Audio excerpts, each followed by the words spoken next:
Hello friends, तर स्वागत आहे तुमचं आमच्या नवीन व्लॉगमध्ये. या व्लॉगमध्ये आपण आपल्या छोट्याशा स्वराला घेऊन जाणार आहोत आर्ट अँड सायन्स एक्झिबिशन पाहायला. हे एक्झिबिशन स्वराच्या आईच्या शाळेमध्ये भरलेलं आहे, जिथे की स्वराची आई as a art teacher work करते. आणि या एक्झिबिशनमध्ये 1ली ते 10वी पर्यंतच्या सर्व मुलांनी वेगवेगळे प्रोजेक्ट्स तयार केलेले आहेत, ज्यामध्ये आर्ट आणि सायन्सचे खूप छान छान असे प्रोजेक्ट आहेत आणि त्यातून बरंच काही घेण्यासारखं आहे. चला तर मग करूया या व्हिडिओला सुरुवात.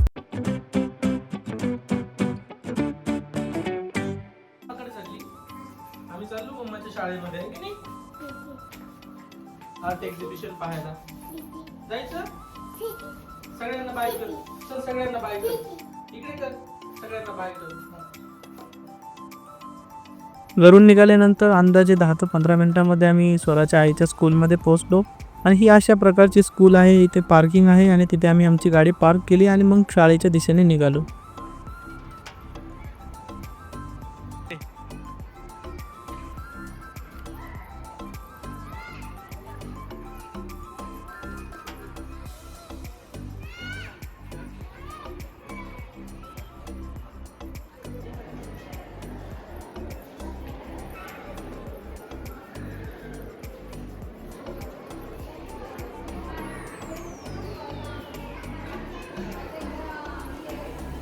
शाळेच्या मेन बिल्डिंगमध्ये एंट्री केल्याबरोबरच अशी काही जंगल थीम केलेली होती, आणि जिथे की तुम्ही जंगल के सर्व जे प्राणी आहेत, ट्रीज आहेत आणि वॉटरफॉल आहे असा देखावा केलेला होता. स्वरा पाहून खुश झाली आणि मग नंतर ती पाहण्यासाठी आतमध्ये गेली.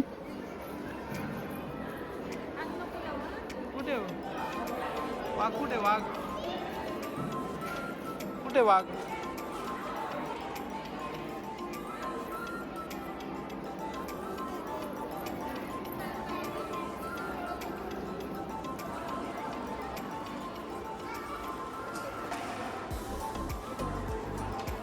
या जंगल थीममध्ये छोट्या छोट्या मुलांना वेगवेगळे प्रकारचे कॉस्ट्युम्स घातलेले होते प्राण्यांचे, आणि त्यांना तिथेच थांबवलं होतं. त्यातील काही मुले थकली पण होती, त्यासाठी ती बाजूला जाऊन बसलेली होती.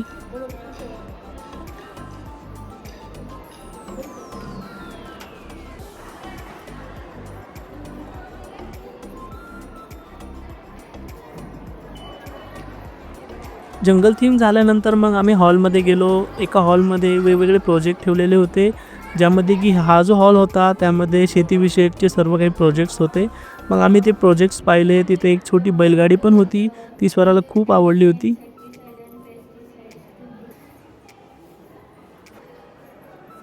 त्यानंतर मग आम्ही नेक्स्ट हॉलमध्ये गेलो.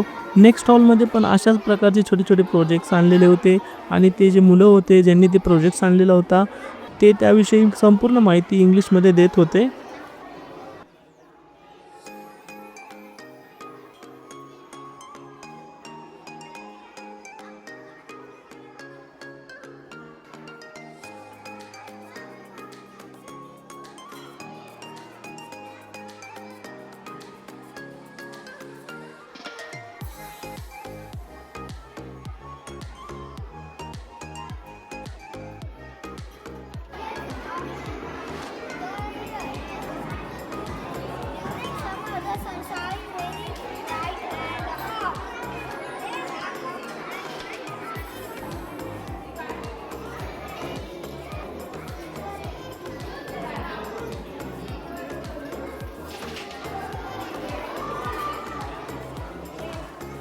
असेच प्रोजेक्ट पाहता पाहता मग आम्ही या प्रोजेक्टजवळ आलो, जो की वॉटर प्युरिफायरचा प्रोजेक्ट होता.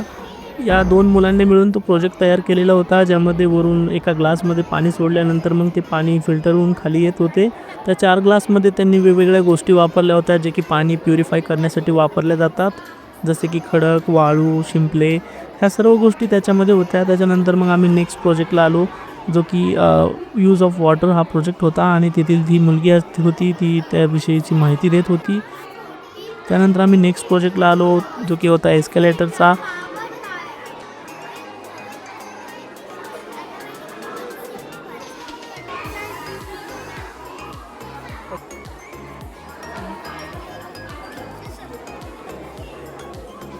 या 2 मुलींनी मिळून सोलारचा प्रोजेक्ट तयार केलेला होता, आणि त्याविषयीची संपूर्ण माहिती ते देत होते.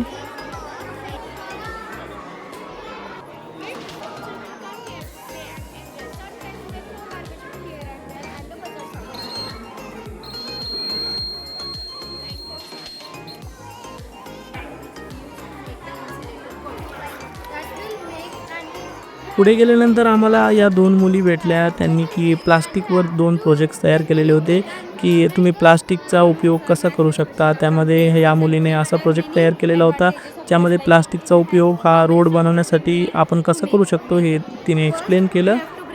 त्याचबरोबर तिने हे पण सांगितलं, की भारतामध्ये कुठे-कुठे अशा प्रकारचे रोड तयार करण्यात आलेले आहेत.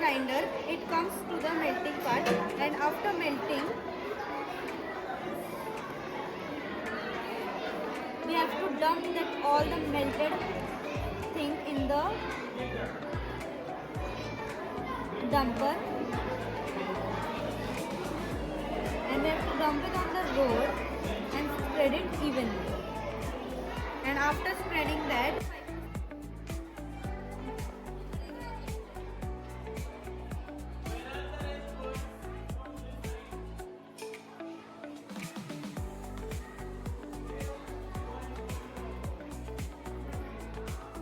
आणि अशा प्रकारे आम्ही पूर्ण ग्राउंड फ्लोअर एक्सप्लोअर केलेला होता आणि आता आम्हाला फर्स्ट फ्लोअरवर जायचं होतं. सो आम्ही फर्स्ट फ्लोअरच्या दिशेने निघालो.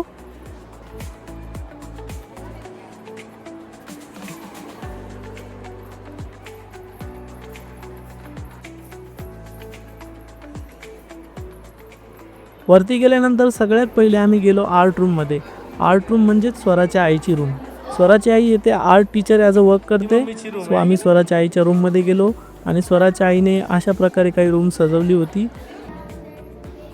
रूममध्ये वेगवेगळ्या प्रकारचे पेंटिंग्स हे वॉलवर लावलेले होते आणि हे सर्व पेंटिंग स्वराच्या आईने आणि त्यांच्या स्टुडंट्सने काढलेले होते.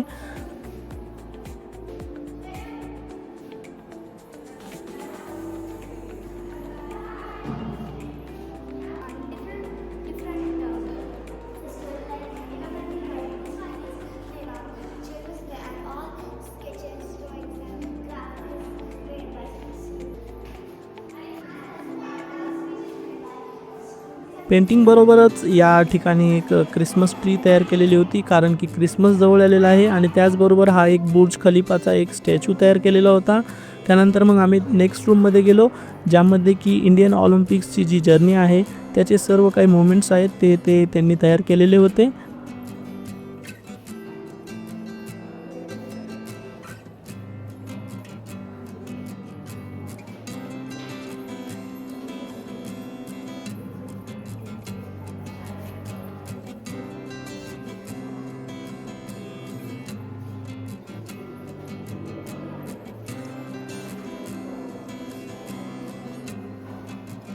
अशा प्रकारे त्यांनी छोटे छोटे ग्राउंड्स तयार केलेले होते आणि त्याच्यामध्ये एअरची पार्टी होती आणि बॅक साईडला फोटो होता त्या टीमचा, ज्यांनी की ऑलिम्पिक्समध्ये कामगिरी केली होती त्या वर्षामध्ये. सो आम्ही असे सर्व काही पाहिले जे की 2024पर्यंत होते. आणि नंतर मग आम्ही नेक्स्ट रूममध्ये गेलो. नेक्स्ट रूम ही लायब्ररी होती, परंतु या लायब्ररीमध्ये पण वेगवेगळ्या प्रकारचे प्रोजेक्ट्स केलेले होते. सो आपण या लायब्ररीमधले प्रोजेक्ट्स पाहूया. पहिलाच प्रोजेक्ट होता ऑटोमॅटिक स्ट्रीट लाईट्सचा आणि त्याविषयी तो जो स्टुडंट होता तो माहिती देत होता.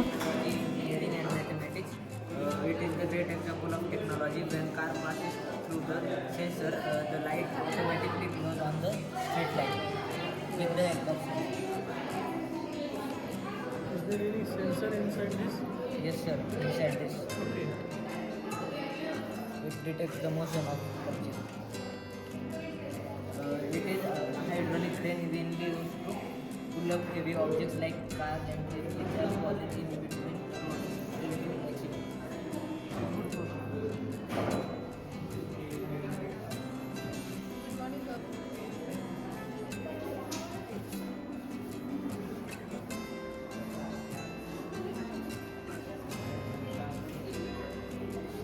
त्यानंतर या मुलीने एक स्पेस रिसर्चवर एक प्रोजेक्ट तयार केलेला होता, ज्याच्यामध्ये तिने सर्व काही माहिती दिली. सॅटेलाईट, स्पेस स्टेशन आणि कंट्रोलर्स.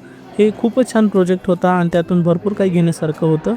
त्यानंतर मग आम्ही नेक्स्ट प्रोजेक्टला गेलो. वॉल्कॅनोचा प्रोजेक्ट होता आणि या मुलीने सर्व काही माहिती दिली, कोणकोणत्या प्रकारचे वॉल्कॅनोज असतात आणि कसे ते उद्रेक करतात. like this in this process it erupt very fastly.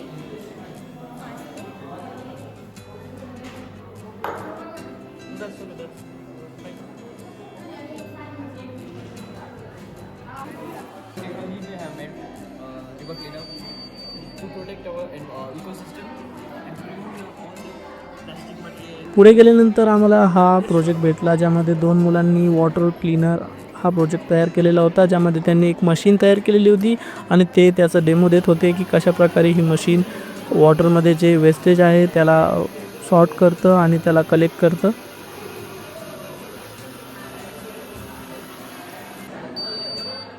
आणि मग हा प्रोजेक्ट होता जो होता फायर सेन्सरवर. आणि नंतर मग आम्ही पुढे गेल्यानंतर एअरपोर्टचा प्रोजेक्ट तयार केलेला होता आणि तिथे जो मुलगा होता ज्याने हा प्रोजेक्ट तयार केलेला होता तो त्याविषयीची संपूर्ण माहिती देत होता. कशाप्रकारे विमान लँड होतं आणि कोणती टेक्नॉलॉजी त्याच्यामध्ये यूज केली जाते आणि ते कसे रडार यूज केले जातात आणि त्याबद्दलची सर्व माहिती त्यांनी एका नोटवरती लिहिलेली होती.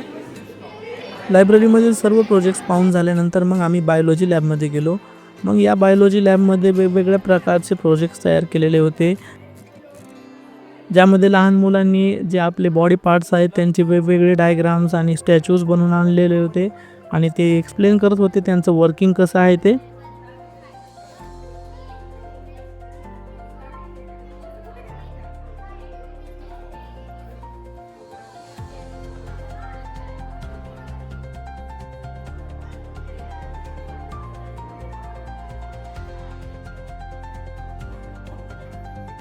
आणि सर्वात शेवटी हा एक प्रोजेक्ट होता ज्यामध्ये बेबीची कशी डेव्हलपमेंट होते, प्रेग्नेन्सीमध्ये कशी त्याची डेव्हलपमेंट होते आणि त्याचबरोबर हे एक ब्रेन होतं ज्यामध्ये ती मुलगी त्या ब्रेनचं काय वर्किंग असतं ते सर्व एक्सप्लेन करत होती आणि हे DNA स्ट्रक्चर होतं.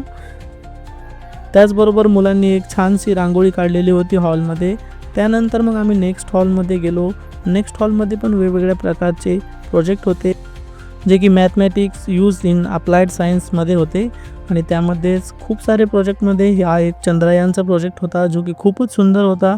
आम्ही येथे खूप छान असे फोटोज काढले आणि मग नंतर येथेच असलेले दुसरे जे प्रोजेक्ट आहेत ते आम्ही पाहायला गेलो. त्यानंतर मग आम्हाला हा मुलगा भेटला ज्याचा हा प्रोजेक्ट होता रेन वॉटर हार्वेस्टिंगचा आणि हा या प्रदर्शनामधला या एक्झिबिशनमधला सर्वात शेवटचा प्रोजेक्ट आम्ही पाहिला.